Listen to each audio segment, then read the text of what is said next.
Hello, Wildcats. This is Miss Ivy here for Monday's Marvelous Book Talk.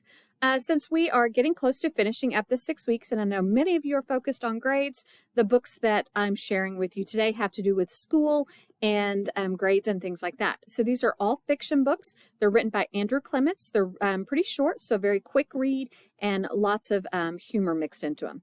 So in this one, Extra Credit, our main character, it's not that she can't do the schoolwork, it's just that she doesn't want to. But then a letter goes home and she is in jeopardy of failing the grade. So she has to do an extra credit assignment. That extra credit assignment is to find a pen pal. So she ends up finding a pen pal in Afghanistan. But little does she know it's actually a boy.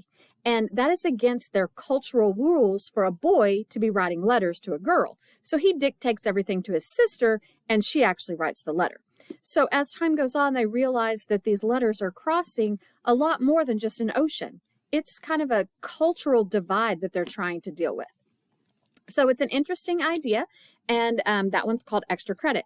And again, these are all about schools. So we also have the school story, we have the report card, we have the Landry news, we have Troublemaker. So all of these are pretty short books, a pretty quick read. So if you're looking for something fun and interesting to wrap up the 6 weeks, then those would be some good choices for you. So if you have any questions or you would like to check these out, stop by the library. This is Miss Ivy coming at you from your Wayside Library.